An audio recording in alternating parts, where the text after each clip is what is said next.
All right, man. Give some good free game, man.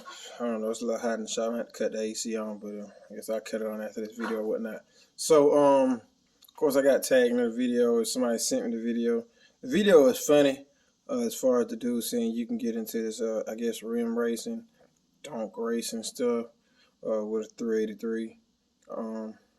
I mean, the dude's getting paid to be funny, so it's like I kind of took it for a joke, but then I kind of think like he's being serious, so I don't really know. So just for a light free game this Friday, I don't think I posted in a while. I'm about to be doing some aluminum TIG work, so I'll be showing some of that, some more radiator setup stuff for Pro Mod radiator setup for it. So I'll be showing some of that.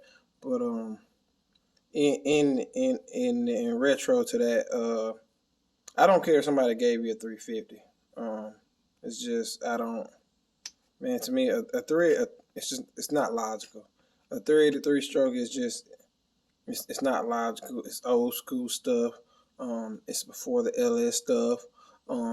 It's before the aftermarket block stuff. I just don't see it. At that point where somebody starts talking 383 stroker, it's easy to understand the level of ignorance because they would rather have a 383 stroker than a 400. Just is. It's a few more numbers in between a 383 and a 400. A few extra numbers in there compared to a lot of people. Oh, why you ain't do no 406? Because, dude, it's 6 cubic inches. It's not going to make that big of a difference.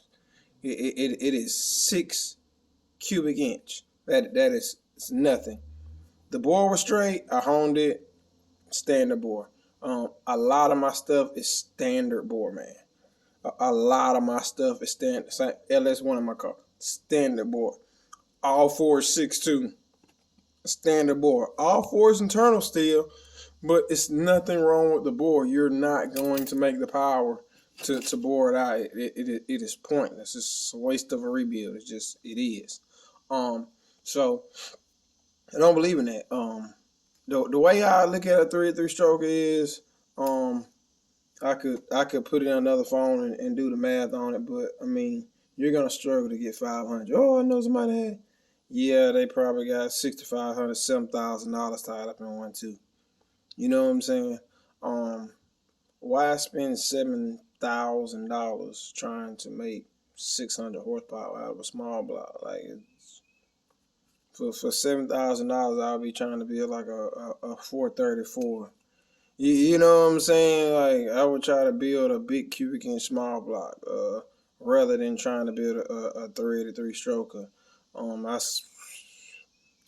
see 6,000 out of what he was trying to tell somebody to put together. Top end kit was gonna cost $3,000. Decent stroker kit, $3,000. Machine shop and assembly, $1,500. Get $7,500. I am going to be posting what is going to be my 6.0. Okay. It is a backup 6.0 that I am putting together for myself. It's going to be $4,500. That's just what it is. I'm doing a lot of special stuff to it. Somebody wants it. Somebody's interested in a really, really, really, really hot 6.0. What it's going to be. Aftermarket piston. Still a stock rod. Gen 4 rod, though. You do any research, you know what those are handle. 706s with a lot of work done to them. It'll be a good set of 706s on it with a lot of work. Of course, the torsionate upgrade, rocker arms on it. Of course, ARPs all the way through it. I'm deciding on a cam. Somebody actually bought the All 4.62 that I was gonna actually put my stage 3 cam in for the first time. So I'm debating on whether or not I'm gonna put my stage 3 in this 6.0 or if I'm gonna wait and do another All 4.62. I haven't made my mind up on that yet. So for right now, I'm gonna say it's gonna have my stage 2 cam in it for the time being. 24x 6.0. If anybody's interested in that, it will be $4,500. If not, it will be in the shop for a backup for the Firebird. I still have my programmable 6AL in that car, so that car is now set up for LS, or it is set up for a small block. If the 400 does not sell, the 400 will be getting into that car. I am highly upset and angry at everybody that is excited to see a LS in my car. It makes me very angry inside when people say, "Oh, he finally made the switch. He finally made. Oh, so you got an LS. Oh, that LS the fastest thing you ever had." I'm very, very angry. So, man, I'm an LS hater, man. I'm an LS hater, but, man, it's way better than a 383. I'm just 355, all that old stuff. LS better than all that stuff. And I'm an LS hater, boy. All that old small block, man, leave that stuff where it's at. I ain't gonna lie to you, bro. Boy, put Vortec head on. Man, if you don't have, I ain't saying go buy no, because it's not worth it to buy no 383 stroke. If you don't have no 400, name brand, aluminum head, small block, man, all that other stuff, leave it back there. Racing wise, just leave it back there. Not interested in it. It's a lot simpler to get power out of these 6.0s. These 6.0s I'm putting together, I'm selling for $35. You're talking $450, $475. The 6.0 I'm putting together, the compression is going to be up. The flow on it is going to be up. It should do 515, somewhere in that ballpark is what it's going to be looking at. The 6.2s, they're doing 550, 575, with a fistful of cam, which I do not like with a stock piston at all. You can see sixes. I mean, you can get sixes, 625, 650s. The heads will support up to 750, but you gotta add some more cubic inch there. So there still is no replacement for displacement. I have seen that. I've seen that 6.0 with a cam versus a big block with a cam, a stock iron head Vortec big block. The big block in that situation is still makes more power.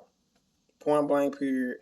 No ifs, ands, or buts about it. A mile more torque, just as much horsepower. If you get a 5th gen big block, it's nothing out there small block that can run with it with a cam swap. It's not a small block out there that you can swap the cam and the intake and run with a 6.0.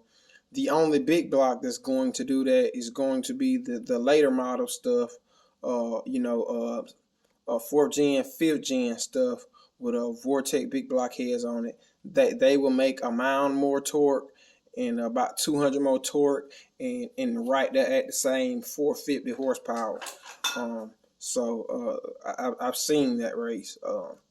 So a big block is still an option depending on how much fab work you want to do, because the big block is bigger. It takes more to cram that into an engine bay. It was almost light work putting this LS in my car compared to having a big block in there. What I would like eventually down the road, I will probably, it's depending upon sponsorship, honestly, to tell you the truth. I'm looking at a few nitrous companies, man. I need to do some sponsorship. I would love to do another bullhorn car and light the candles. I really would. Man, I'm tired of feeling bottles. I'm tired of looking at bottle pressure, man. I gotta get on boost, man. So that's what I'm looking at. Nitrous is still a great power adder. I think the only reason that I'm still on it is being an engine builder, and I have so many motors. It's just like if I pop something, it's just like I just go grab another one off the shelf. In a situation where you're not an engine builder, man, get off the dope. Cause I mean, man, it's gonna eat parts, man. It's just part of it, man. It's just part of it. It is a lot simpler to plumb. It is. Man. I guess like the LS stuff, some of the root superchargers, They might be just as easy to plumb. Just doing your water going through your cooler hat. But other than that, a non-intercooled Pro Charger, you're gonna be very limited on power. An intercooled Pro Charger, you're talking plumbing. Turbos, you're talking hella plumbing. Um, so it's like I kind of like torn in between the two. Like being a fabricator and a builder is like, okay, the nitrous doesn't really bother me because I got plenty of motors, and it's like, okay, the turbo setup's not gonna bother me because I'm a fabricator. So it's like I can build everything that I need. So like that's where it's kind of like neither one of them are really gonna bother me. It's just what do I want to take the time out and do, you know?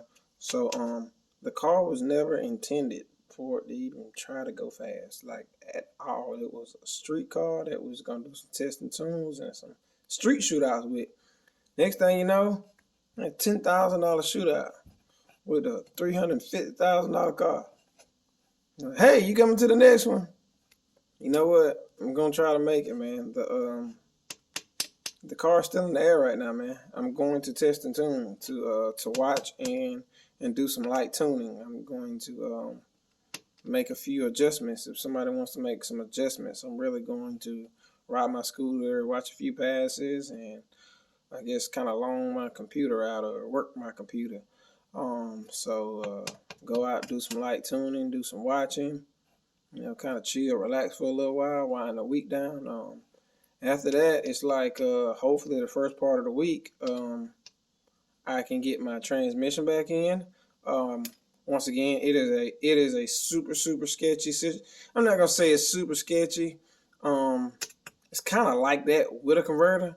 It's just like, okay, this is what you want, this is what you're doing. Okay, go out, try this out, see if it works. If not, we can tighten it up or we can loosen it up some. So it's like, man, I'm gonna do all this stuff. I'm throwing some.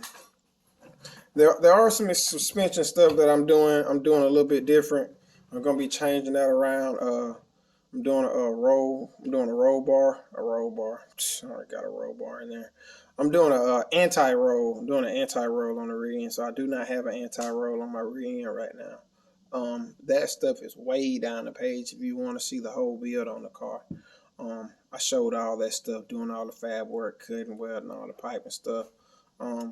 Some people might see the car and be like, oh, it's pre-pro, right? Pre-pro, just because I got what I consider a street cage and something like a 4-point. This stuff would not, it would not tick at all. It would not tick in any class. I remember when Street Outlaws first came out, and they were like, man, this is gas pipe. And technically, I mean, it's not really gas pipe, but it is pipe. It's not like it's chrome moly. You know, it's not like it's a chrome moly tube chassis, something like that. You know, it's not lightweight stuff. When I'm putting cages in these cars, man. I'm bracing these cars. This stuff is not coming up. It's not coming up light. So I'm never gonna have some super light car. Was kind of interested in it. I was like, oh, I could build this featherlight car and chrome moly everything and just spend the money and be done. I'm not interested. You'll be at a point to where, which I see a lot of people get in this game, man, and they kind of at that point, man. It's like they will like legitly go spend all this money in this car and then get the car together and be looking like, oh, I gotta raise somebody for a bunch of money. I need to do this. I need to do that. Or I need sponsorship right now. Like trying to get some of their money back, and it's just like, man, you done did this all wrong, man. I heard somebody say, oh, man, people putting these cars together, they're making a fistful of money. Do not put no race car together talking about making no money. Using the wrong business, man. Using the wrong business, period.